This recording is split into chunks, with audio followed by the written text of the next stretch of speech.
Life before Liam was simple. I was Miranda Spencer, a marketing assistant, and my world was all about coffee runs and deadlines. Then I met Michael, a department head at a tech firm. He was all charisma and competence, the kind of guy who owned every room he walked into. We hit it off, got married, and before we knew it, Liam was on his way. But childbirth wasn't kind to me. It left me a shell of my former self, struggling to heal while caring for a newborn. Michael's support, once my rock, started to crack under the pressure. I was in the living room, trying to soothe Liam, when Michael walked in, his face drawn with fatigue. "Another rough night, huh?" I tried to keep my voice light. He barely glanced at Liam before dropping his briefcase. "Yeah, thanks to him. I barely slept a wink." I bit my lip, feeling a sting at his words. "He's just a baby, Michael. He's not doing it on purpose." Michael sighed, rubbing his temples. I know. It's just, everything's a mess. The house, our schedules. I'm tired, Miranda." I wanted to say I was tired too, more than he could imagine, but the words wouldn't come. Instead, I just nodded, feeling the weight of his disappointment. My mom, Anne, breezed in then, her presence a welcome relief. "I'll take Liam for a bit. You two should talk." Michael's mood shifted slightly at her arrival. "Thanks, Anne. We appreciate it."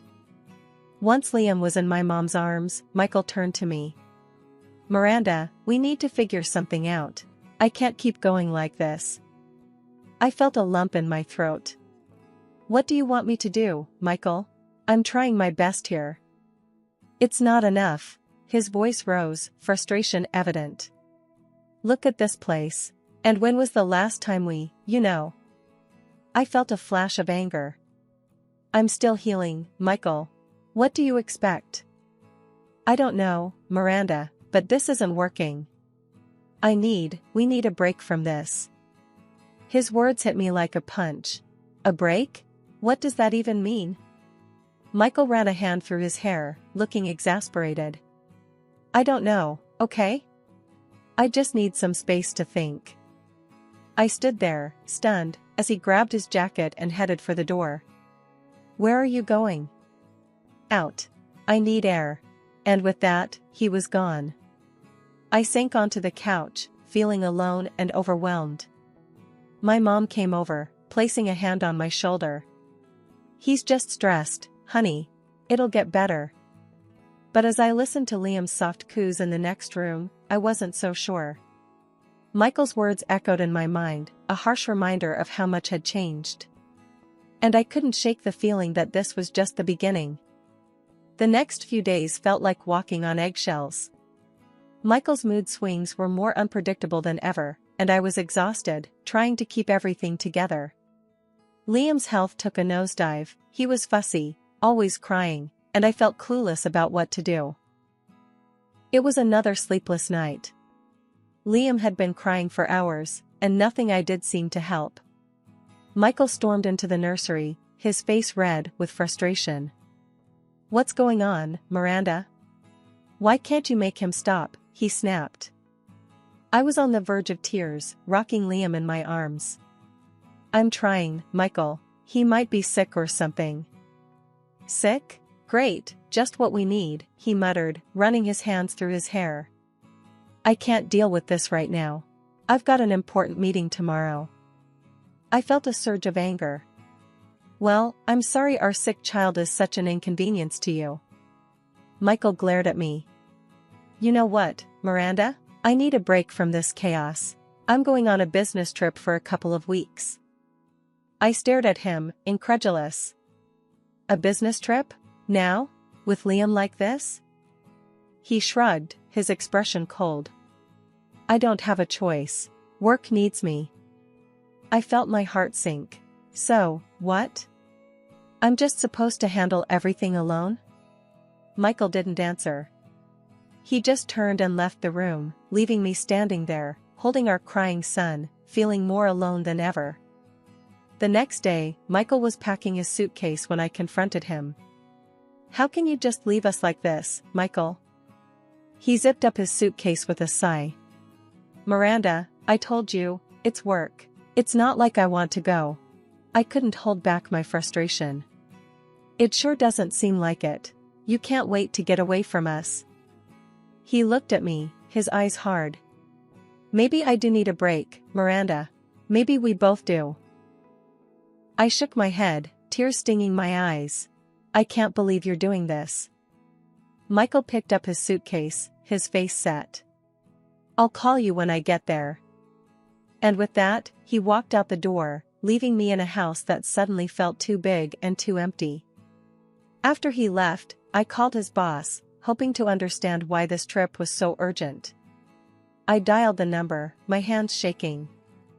Hi, this is Miranda, Michael's wife. I was just wondering about the business trip he's on. The voice on the other end was confused. Business trip? Miranda, Michael took a leave of absence. He's not on a company trip. I felt like the floor had dropped out from under me. A leave? Are you sure? Yes, he requested it 2 weeks ago. Said it was personal. I hung up, my mind racing. Michael lied. He wasn't on a business trip. He just left because he wanted to. The realization hit me like a ton of bricks, and I sat there, numb, wondering what else he was lying about. That night, as I tried to comfort Liam, I knew things between Michael and me had reached a breaking point. I just didn't know how to fix it or if it was even possible anymore. For 2 days, I was a wreck, trying to piece together the shards of what was happening. Liam's cries were the only sound breaking the deafening silence in the house. Then, out of the blue, Michael came home. He looked relaxed, a stark contrast to the storm brewing inside me. I was feeding Liam when he walked in. The sight of him ignited something fierce in me. I placed Liam in his crib and faced Michael, my voice shaking with anger. What the hell, Michael? Where were you? Michael, taken aback, dropped his bag. I was on my trip, Miranda. Why? I glared at him. Cut the crap. I called your boss. There was no business trip.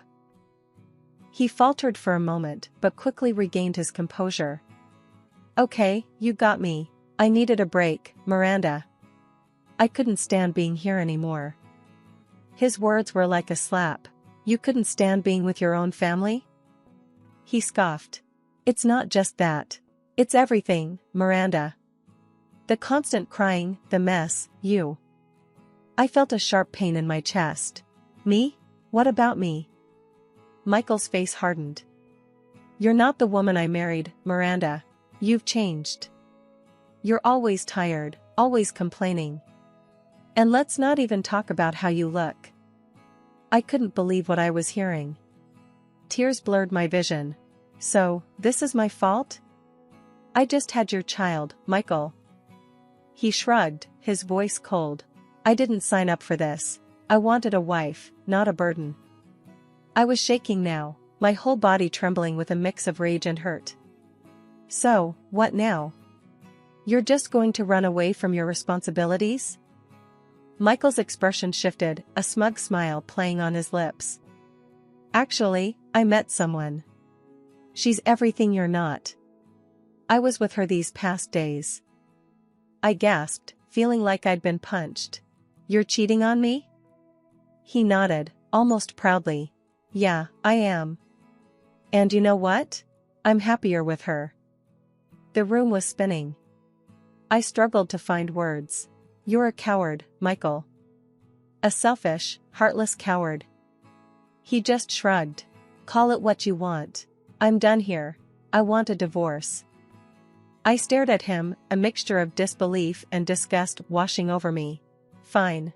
Get out. I don't want to see your face again. He smirked, picking up his bag. Gladly. This was a mistake from the start. As he walked out, a sense of emptiness engulfed me. But there was also a flicker of relief. The truth was out, and as painful as it was better than living a lie. I walked over to Liam, my little beacon of hope, and held him close, knowing that no matter what, I'd do everything to protect him from the storm that just left our lives. A week had passed since Michael walked out. I was slowly finding my feet, leaning on my mom for support and trying to be strong for Liam. The divorce papers sat on the kitchen table, a stark reminder of the new reality. I had just put Liam down for a nap when I heard the front door open. It was Michael, looking disheveled, his eyes frantic. "What are you doing here, Michael?" I asked, my voice steady despite my racing heart. He paced the room, his hands trembling. "Miranda, I need to talk to you. It's important." I crossed my arms, skeptical. "What could you possibly have to say to me now?" He took a deep breath, his eyes not meeting mine. "I made a mistake. A huge mistake. I need you to forgive me." I laughed, bitter and incredulous. "Forgive you? For what? For abandoning your family or for rubbing your affair in my face?" Michael winced, but he continued. "I know I messed up, but I need your help, Miranda." I raised an eyebrow. "My help? Why would I help you?" He started to pace again, his voice desperate. "It's my grandmother, Miranda. She's making her will, and I might lose everything if she finds out about us." I shook my head, disgusted. "So, you want me to lie for you? After everything?" He stopped, looking at me directly for the first time. "Yes, I'm asking you to pretend we're still together. Just for a little while." I scoffed. "Why on earth would I do that, Michael?" He swallowed hard. "I'll pay you $30,000. I stared at him, stunned. "You're bribing me? To play happy families so you can get your inheritance?" He nodded, his eyes pleading. "Please, Miranda. I'm begging you." I thought about Liam, about the life I wanted to give him. And what about Liam? What does he get out of this charade? Michael hesitated. I haven't thought that far." I took a deep breath, weighing my options. "Fine. I'll do it. But on one condition." Michael's eyes lit up. "Anything, Miranda? What is it?" I leaned in, my voice firm. "This isn't for you. It's for Liam. That money goes into a trust for him. And you stay away from us after this is over." He nodded eagerly. "Deal. Thank you, Miranda. You won't regret this." I watched him leave, the signed divorce papers still on the table. I didn't know what the future held, but I knew one thing: I was doing this for Liam, not for the man who had shattered our lives. As I picked up the papers and folded them neatly, I felt a strange sense of empowerment.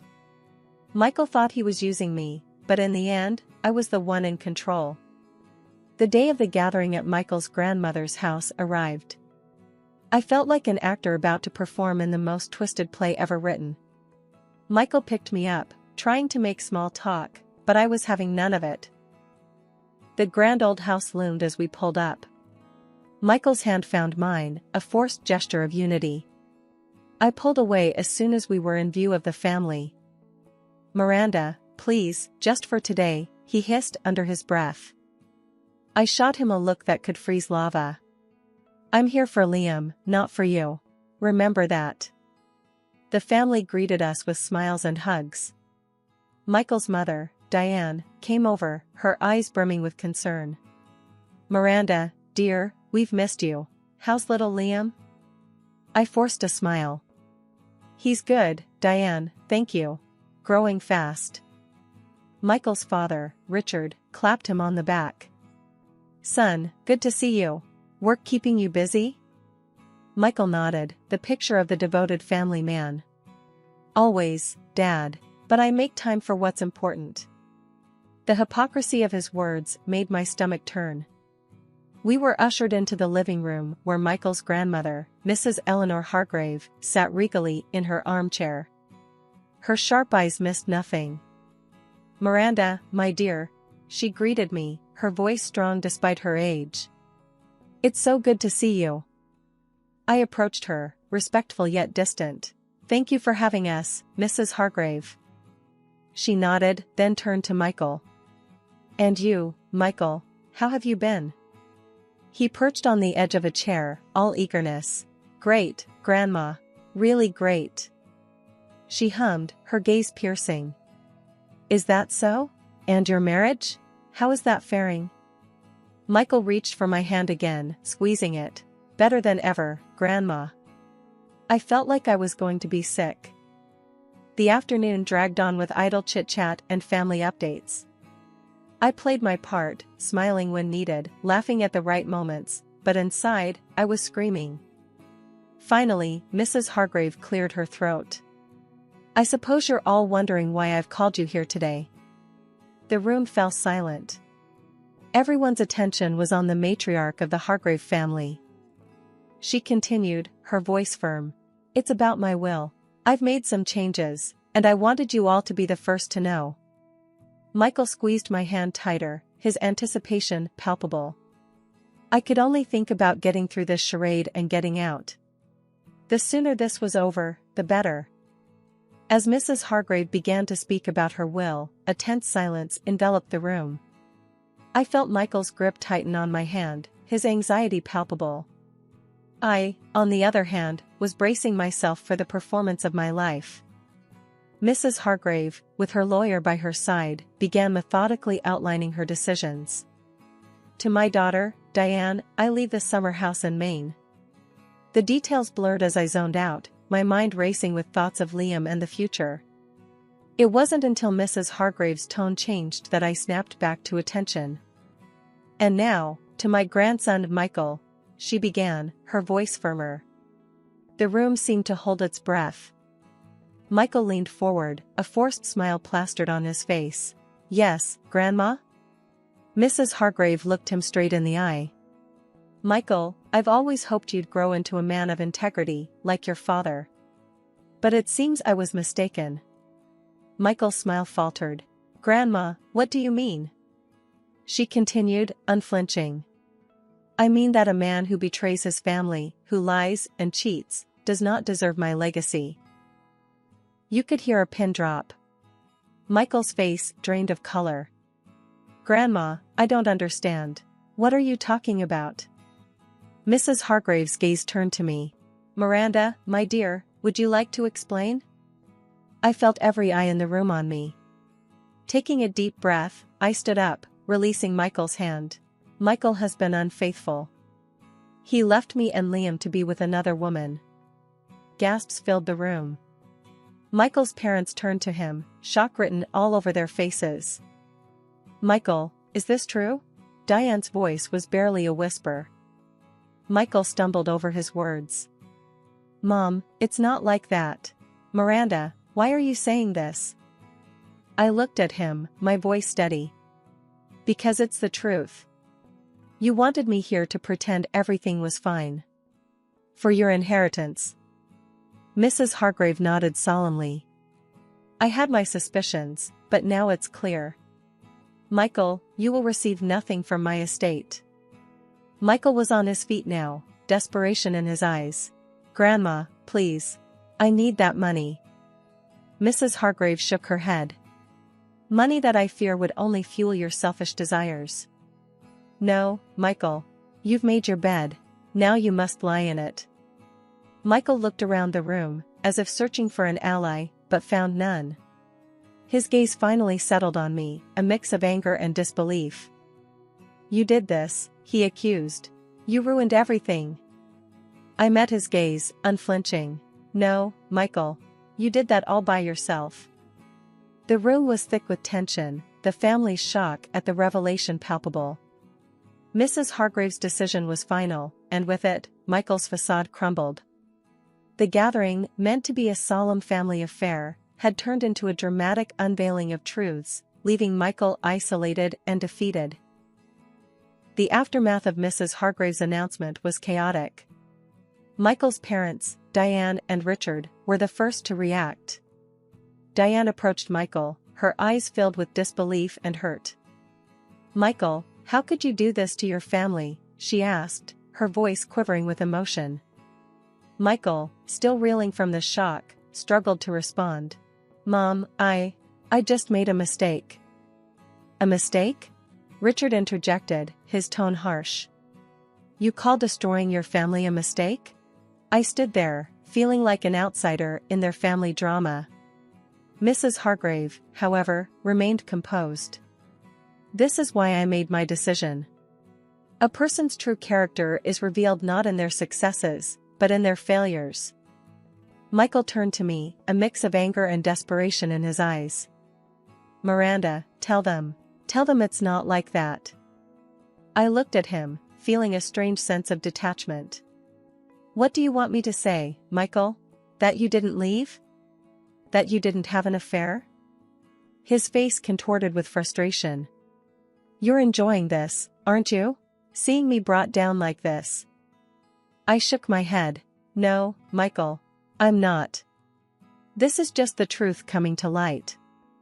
Mrs. Hargrave then addressed me directly. Miranda, I want to apologize for my grandson's behavior. And I want to make things right. I was taken aback. Mrs. Hargrave, you don't owe me anything. She nodded firmly. But I do. I'm reallocating what I had set aside for Michael to Liam. I'll set up a trust for his future. I was speechless, overwhelmed by her generosity. Thank you, Mrs. Hargrave. That means a lot. Michael looked defeated, his earlier bravado gone. He turned to his grandmother, his voice barely a whisper. Grandma, I'm sorry. Mrs. Hargrave looked at him, her expression softening slightly. Michael, I hope one day you'll understand why I did this. It's not just about the money.